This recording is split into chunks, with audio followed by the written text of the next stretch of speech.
We are live, and I guess we are live after 2 to 3 weeks. It's been a long haul. Sorry, guys. Yeah. Both JD and I have been traveling back to back. We're doing a lot of offline training, so apologies for that. But we are back. That's the good news. uh, in this video, we're going to talk about something very crucial. Something a lot of our clients have been asking this question, and that's what's inspired us to actually create this video.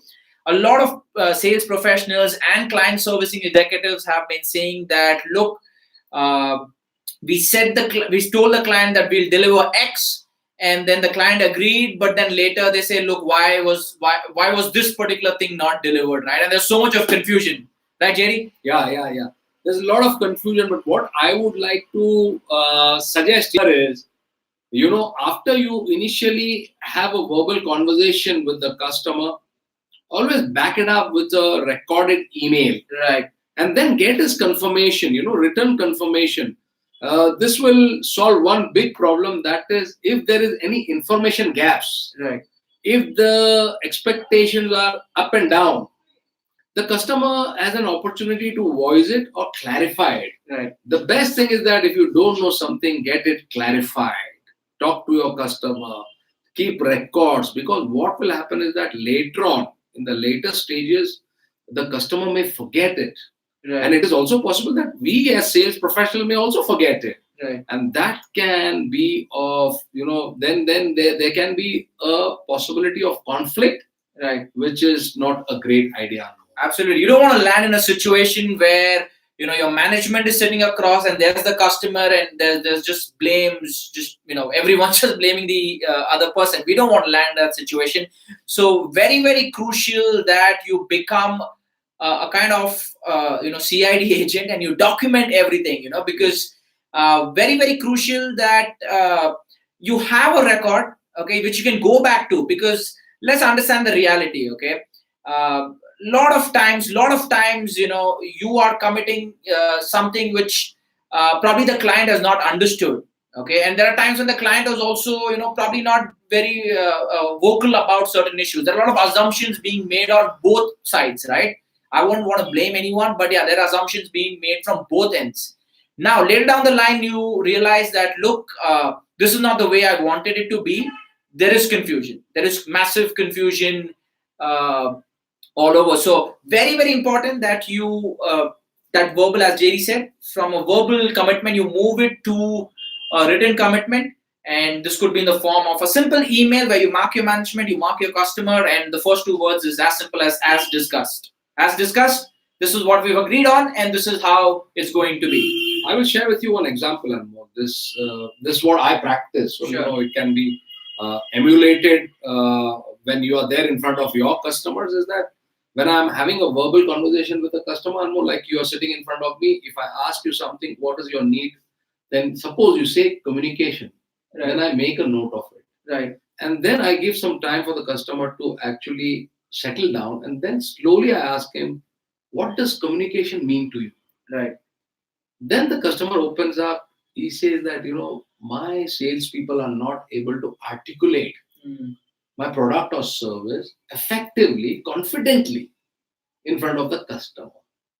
Then I say that, is confidence an issue or is communication? Are they not able to speak well? Then I go deep, drive deep, and then arrive at a specific problem he may have. And then I ask, if I have understood you right, Mr. Anmol, do you think we are on the same page about this specific issue? Here I see that they are not able to speak well. Do you agree with me? Then you say, yes, I think, Joseph, I agree with you. Right. Then after that happens, I make a note in my diary. Then I go back to my office and work. Right. And then whatever the MOM, minutes of the meeting, Right. this is whatever transpired, Right. send it to the customer. Right. Customer looks at it, gives me the confirmation, it stays in the record. Absolutely. I think you've hit the nail on the head, guys. Yeah, that's an Remember, example. no one died because of an extra email. Right? If you think you're marking your management too often, or the customer's getting a lot of emails, it's okay. There's no problem at all. So don't look at it, oh my God, I'm bringing my management in for every small issue. That's because it is important, right? Your customers, your management doesn't have to actually open every email. It's just for a record. It's just for a record, right? So don't feel guilty or feel that, look, am I really overdoing this?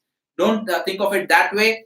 JD clearly explained the process, of probably this was a stage of requirement analysis where the requirement is documented. Yeah. And then when he's giving the solution, again, very, very clear.